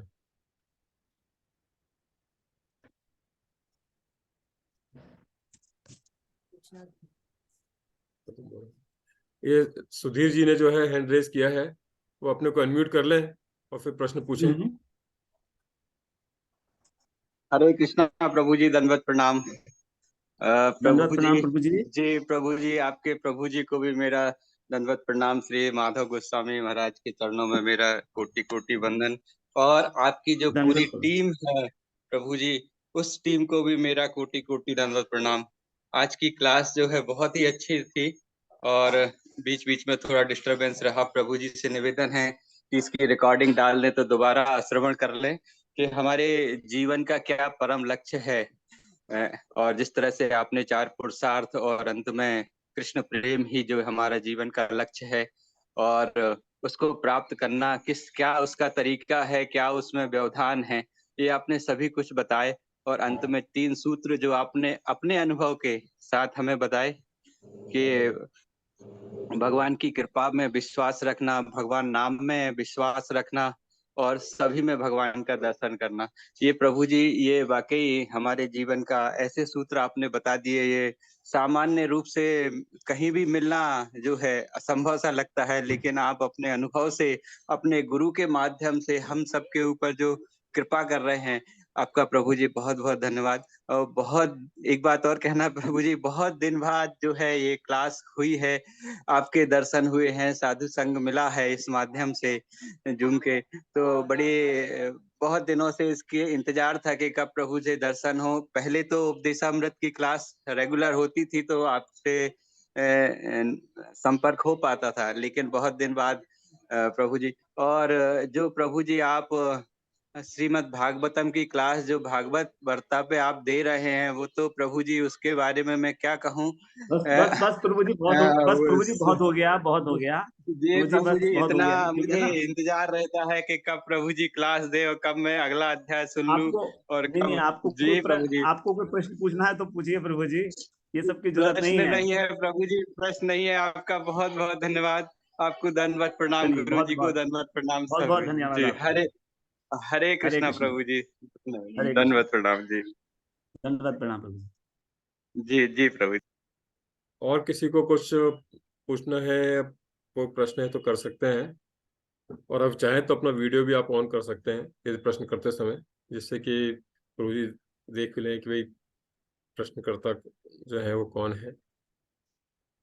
तो प्रभु जी अभी तो किसी ने हैंड रेज नहीं किया है, और यदि कोई अभी एक लास्ट चांस दे देते हैं किसी को अनम्यूट ठीक है करके प्रभु जी। पूछना हो तो, ये तो अदरवाइज जो है फिर हम इसको बंद कर सकते हैं प्रभु जी। करिए, हाँ। तो प्रभु जी इसको जो है हम बंद कर लेते हैं, क्लोज करते हैं। तो मैं अपनी साइड से ठीक है प्रभु जी, और आप ठीक है। सबके आप सबकी तरफ से जो है प्रभु जी को धन्यवाद करते हैं, और उनको दंडवत प्रणाम करते हुए कि वो उन्होंने आज जो है अपना इतना इम्पोर्टेंट विषय के ऊपर जो है अपने विचार हमारे साथ में शेयर किए, और हमें बताया कि हम आगे कैसे बढ़ सकते हैं, अपने अनुभव शेयर किए हमारे साथ में। और आप सबको भी जो है दंडवत प्रणाम, जैसे कि आप लोग यहाँ पे जुड़े, और अब इसका जो है परमार्थिक लाभ आप लोगों ने सबने लेने की कोशिश करी, तो आप सबको भी दंडवत प्रणाम। सो अब इसको हम फिर प्रभु जी हम बंद कर सकते हैं फिर इसको अभी भी हाँ जी, किसी, बिल्कुल ठीक है प्रभु जी। क्योंकि एक इन्होंने अनम्यूट किया है अपने को, मेरे को मालूम नहीं क्या है। ठीक है, अब बंद कर लेते हैं प्रभु जी। हाँ नहीं, मेरा प्रभु जी, एक क्वेश्चन था। हाँ बोलिए, भागवत में मेहता जी। हाँ हाँ हाँ प्रभु जी दंडवत प्रणाम। दंडवत मेरा प्रणाम प्रभु जी। छोटा सा एक निवेदन था। बताइए प्रभु जी। ये तो भागवती बात तो सुन रहे हैं, और इसके अलावा जो ये YouTube का वो जो गीता का भी आप आज से ये किए हैं। मेरा एक छोटा सा ये था, जो एक एक श्लोक वो जो सीखने के लिए आप देखते थे ना पहले, उसका अन्वय का साथ, उसका संधि विच्छेद का साथ, अगर उसको भी दोबारा YouTube माध्यम से देते, वो तो ABCD का होता ही है, लेकिन अगर एक एक श्लोक का ही जो पहले देते थे, अगर वो मिल जाता बहुत अच्छा होता। मैं आधा से सुना था उसको। नहीं प्रभु जी, हम क्या करते हैं वो बताऊं मैं आपको। एक हमारा जो ग्रुप है, गीता श्लोक लर्निंग, उसके अंदर हम एक श्लोक को नहीं देते, एक श्लोक को ही चार पांच श्लोकों को एक साथ जोड़ दिया गया है। हाँ मैं देखा हूँ, उसको भी मैं देख चुका हूँ। गीता उसको भी श्लोक देख चुका हूँ, लेकिन 4-5 श्लोक इकट्ठे दे पाएंगे प्रभु जी, इकट्ठे, क्योंकि अकेले श्लोक की जो रिकॉर्डिंग है ना वो नहीं रही, बहुत पुरानी हो गई थी। अच्छा, तो उसको भेजना बहुत मुश्किल है प्रभु जी, वो सब मर्ज कर दिए, बिल्कुल फॉर्मेट कर दिए। अच्छा ठीक है ठीक है। हाँ, ठीक है, यही मेरा प्रश्न। हाँ, उसमें आप ऑलरेडी प्रश्नावली ग्रुप में हैं तो आपको मिल ही रहा है वो ऑलरेडी। हाँ मैं तो ऑलरेडी हूँ। हाँ वो तो मिल ही रहा है, वो तो मैं भी उधर से इंग्लिश निकाल लेता हूँ। आप इंग्लिश में उत्तर देते हैं ना उसका? जी हाँ हाँ हाँ, बहुत अच्छा उत्तर होता है आपका, बहुत अच्छा उत्तर होता है। हाँ नहीं, हिंदी में लिखना थोड़ा सा मुश्किल होता है, तो इसलिए मैं इंग्लिश में लिख। हाँ नहीं, मैंने देखा है, बहुत अच्छा आप उत्तर देते हैं उसका। ठीक है प्रभु जी, ठीक है प्रभु जी, हरे कृष्ण। हेलो, हाँ बोलिए। हेलो। हाँ प्रभु जी, साष्टांग दंडवत प्रणाम। मैं एस शर्मा बोल रहा हूँ इंदौर से। हाँ जी, हाँ जी। हाँ जी, आपने बताया ना कि शिव और शक्ति जो हैं वो विश्वास और श्रद्धा के प्रतीक हैं। हाँ जी, हाँ जी। तो हम अपनी भक्ति में अगर उनको इंक्लूड करें, जैसे हम पहले करते थे, अपना मतलब मैं अपना एक्सपीरियंस बता रहा हूँ कि हम पहले शिव नाम लेते थे, तो उन्होंने हमको ऐसा हाँ डाइवर्ट किया कि हम हरि नाम लेने लगे, हाँ हाँ कि उनकी कृपा से ऐसा हुआ, है ना। हाँ। शिव की कृपा से ऐसा हुआ कि हम शिव नाम से हरि नाम में बिल्कुल ठीक है। आ गए। बिल्कुल बिल्कुल ठीक है। ठीक। बिल्कुल ठीक है। तो ऐसा ही होना तो चाहिए। हम ऐसा तो हम क्या अपनी जो भक्ति में और विश्वास और श्रद्धा बढ़ाने के लिए हरि नाम के साथ शिव नाम या ये सती नाम लेने में कुछ हर्ज है? वो अनन्य अनन्य हाँ बिल्कुल अनन्य हर्ज है भक्ति में प्रभु जी। नहीं आएगा? बहुत है? बहुत बहुत ज्यादा हर्ज है प्रभु जी। बहुत ज्यादा हर्ज है। हर्ज नहीं है, बहुत ज्यादा है। अच्छा। वहां पर जो है वो गुरु रूप में उनको प्रणाम किया गया है तुलसीदास जी के द्वारा। केवल अच्छा। वहां पर कोई सती का शिव जी का नाम नहीं लिया गया है। तुलसीदास जी के जो इष्ट हैं वो राम है, शिव नहीं है। हाँ शिव जी तो उनके हाँ। गुरु नहीं। हैं, तो गुरु जो हैं वो वैष्णव हैं। हम वो इसलिए प्रणाम के योग्य हैं बस। और उसके बाद वो हमारे इष्ट नहीं हो सकते। अनन्यता में हानि है सब प्रकार से। और आपने तो गुरु जी से हरिनाम ले लिया है, फिर आप ऐसी बात कर रहे हाँ। हैं। नहीं नहीं, मैं तो पूछ रहा हूँ। हाँ हाँ मैंने तो हाँ। हरि नाम लिया है, मैं अब पूछ ये रहा हूँ, तो मतलब आप जो आए हैं। नहीं नहीं, डाउट है मैं बिल्कुल वो बिल्कुल पूछ रहा हूँ। नहीं प्रभु जी, बिल्कुल। और एक मैं समझ डाउट और गया आपकी था। बात, है ना। हाँ हाँ हाँ हाँ, बताएं। नहीं मैं आपकी बात भी समझ, एक डाउट और था कि गुरुजी ने जो हाँ हरि नाम दिया है ना, वो तो हाँ हम कर ही हाँ। रहे हैं। जैसे हम पहले भागवत पढ़ के ओम नमो भगवते वासुदेवाय या ओम नमो नारायणाय ये करते थे, तो क्या अभी वो कर सकते हैं या नहीं कर सकते? नहीं नहीं, उसकी आवश्यकता नहीं है। अब उसकी आवश्यक, ओम नमो नारायण करते थे, उसकी नहीं अब नहीं आवश्यकता नहीं, नहीं है? नारायण क्योंकि वैकुंठ वासी हैं। तो हम देखिए, बात हाँ ये है कि करने को तो आप सब कुछ करिए, सारी दुनिया कर रही हाँ है। हाँ हाँ लेकिन अगर आप वास्तव में उपलब्धि करना चाहते हैं, मैं ये नहीं कह हाँ। रहा हूं आप नहीं करिए। मैं ये कह रहा हूं अगर आप वास्तविक उपलब्धि करना चाहते हैं तो इन सबसे ऊपर उठना पड़ेगा आपको। अच्छा, नहीं मतलब हाँ, इन सबसे ऊपर उठना नहीं, पड़ेगा बस। ये नहीं कह रहा हूं मैं कि आपने। इसको, हाँ, इसमें कोई दोष नहीं है करने में। हाँ लेकिन हाँ। अनन्यता की हानि होती है। अच्छा, तो हमको अनन्य किसके प्रति रहना है? कृष्ण के प्रति, जिसका आपको हरिनाम दिया गया है। राधा और कृष्ण अच्छा दोनों अच्छा। युगल तो उसमें सरकार तो हमारे हरि उन्हीं में नाम, है। हमारे उसमें तो हरे हरे कृष्ण कृष्ण कृष्ण हरे हरे, हरे राम राम राम हरे हरे, तो उसमें तो राम भी आ रहे हैं। नहीं ना, ये राम वो नाम नहीं है। असल में आप तो क्या हुआ ना, आपसे आपसे बहुत ज्यादा चर्चा नहीं हो पाई थी उस समय। तो हम आपको बता देते हैं। हाँ हरे का शब्द यहाँ पर हाँ है हरा। जब हरा को हम हाँ। संबोधन में बोलते हैं तो संस्कृत के अंदर विभक्ति के अंदर हरे हो जाता है। तो ये हरा ओके। कौन है? हाँ जो कृष्ण के चित्त को हरण करने वाली है वो है हरा, अर्थात राधा अच्छा। रानी। हरे का मतलब हाँ है राधा रानी। तो उनको पुकार हाँ रहे हैं कि हे राधे, ऐसे। हाँ और जो राम है वो राम भी ये दशरथ नंदन राम नहीं है, बल्कि ये राम है हाँ। जो राधा रानी के हृदय में रमण करते हैं। अच्छा अच्छा। रम धातु से बना है राम, है ना। तो ये राम वो वाले राम हम्म। नहीं है जो दशरथ नंदन है, ये कृष्ण ही है। हम्म तो कृष्ण को ही राम कहा हम्म। गया है ऐसे। तो इस प्रकार से कृष्ण और राधा इन दोनों का जो आपस में लीला है, जो आपस में इनका संबंध है, कितना अभिन्न तत्व है, दोनों एक दूसरे के हृदय में रमण करते हैं, ये बात सिद्ध होती है। तो ये अत्यंत माधुर्य अच्छा जो परख है, हमारा मंत्र महामंत्र, इसलिए इसके अंदर केवल राधा और कृष्ण का ही ये मंत्र है। इस प्रकार से समझना है इसको। और भी इसके बहुत अच्छा। सारे अर्थ दिए गए हैं। तो वो अर्थ तो बहुत विस्तृत रूप से विस्तार से दिए गए हैं वहां पर। यहाँ पर इस चीज का चर्चा का वो विषय नहीं है।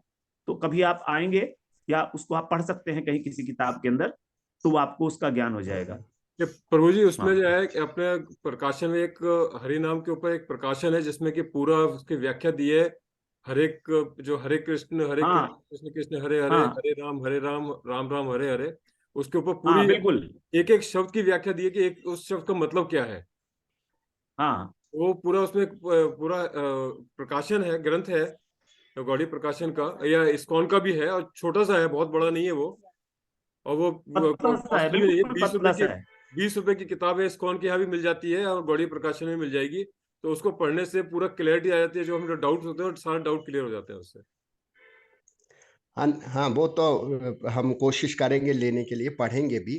पर ये जो महामंत्र है, ये अपने किसी उसमें जस्ट क्वेश्चन, मतलब चूंकि वो है, मैं जस्ट आउट ऑफ बहुत अच्छी क्यूरियोसिटी बात है, पूछ हाँ रहा बहुत हूँ, अच्छी बात है, बिल्कुल है बिल्कुल ना, कि बिल्कुल। ये अपने कभी भागवत में है ना, या भागवत जो हम जिसको शिरोमणि मान रहे हैं उसमें, या गीता में इसका उल्लेख नहीं है? इसका उल्लेख है कली संतरण उपनिषद में प्रभु जी। किसमें है प्रभु जी? कली संतरण उपनिषद। अच्छा, कली संतरण उपनिषद, ये इस महामंत्र का वहां पर लिखा हुआ है, हरे कृष्ण पद हाँ। द्वंद्वम कृष्णीति च पद द्वयम तथा हरे पद द्वंद्वम हरे राम इति द्वयम तदंते च महादेवी राम राम हृदय वदेत हृदयम वदेत हरे हरे ततो ब्रूयात हरे नाम उद्धरेत महामंत्रम च कृष्णस्य सर्व पाप प्रणाशनम। ये मंत्र है कली संतरण उपनिषद का। उसमें लिखा है कि ये मंत्र किस प्रकार से बनेगा। पहले हरे कृष्ण 2 बार द्वंद्वम, उसके बाद फिर हरे कृष्ण कृष्ण कृष्ण, ये 2 बार आएगा। पूरा उसका एक जो कॉन्स्टिट्यूशन है मंत्र का, वो मंत्र के उसके माध्यम से, श्लोक के माध्यम से दिया है इसी मंत्र का। तो प्रभु जी, ये जो ठीक है प्रभु जी। वो जो अपना ग्रंथ बता रहा हूँ हरि नाम वाला, उसके अंदर ये सारा उन्होंने दिया है कि कौन कौन से पुराण से कहाँ से इसको लिया गया है, उसमें कहाँ लिखा हुआ है कि 32 अक्षर का मंत्र होगा, और ये सब उसमें पूरा डिटेल में लिखा है। वो मतलब 40-50 पेज का जो ग्रंथ है, वो अपना बहुत छोटा सा ग्रंथ है, उसमें सारा डिटेल में लिखा हुआ है, सारी चीजें कहाँ से आया है, कहाँ इसका उल्लेख है, किस किस जगह में उल्लेख है, कई जगह में है इसका उल्लेख, तो सब उसमें दिया हुआ है। उसको पढ़ने से जो है आपको क्लैरिटी पूरी हो जाएगी कि जो हरे हरे कृष्ण महामंत्र जो है वो कहाँ से आया है और उसका क्या मतलब है, हर एक शब्द का। कौन सा ग्रंथ बताया आपने? वो हरि नाम प्रभु करके जी? है, हरि नाम। वो हरि छोटी नाम सी बुक है, ऑनलाइन अवेलेबल? हाँ, वो 20 रुपए की अच्छा, आती है। वो आप देखेंगे, हाँ, स्कॉल नहीं का भी है, ठीक है। गौड़ी प्रकाशन की भी है, तो उसमें आप देखेंगे, उसमें सब मिल जाएगा। जी जी जी जी, बहुत बहुत धन्यवाद। गुरु जी, आप चाहे तो हम बंद कर सकते हैं, और किसी का भी नहीं हो तो। हाँ बिल्कुल ठीक है प्रभु जी। तो आप प्रभु जी को दंडवत प्रणाम और बहुत बहुत धन्यवाद। बस आप सबको जो है बहुत बहुत धन्यवाद कि आपने यहाँ पे आज न्यू ईयर के दिन पे जो है इस चर्चा में ज्वाइन किया और परमार्थिक लाभ लिया इससे। हमारा न्यू ईयर के दिन में सबसे अच्छा तरीके से न्यू ईयर का शुरुआत हुई है, तो पूरे साल जो है हमें इसका परमार्थिक लाभ मिलता रहेगा ऐसे चर्चाओं का। और सब लोगों को जो है नववर्ष मंगलमय हो और भक्ति के मार्ग में सब लोग उन्नति करें, ऐसी ऐसी हमारी आशा है। धन्यवाद। हरे कृष्णा। हरे कृष्णा। हरे कृष्ण हरे कृष्ण हरे कृष्ण हरे कृष्ण प्रभु जी, दंडवत प्रणाम प्रभु जी। हरे कृष्णा प्रभु जी।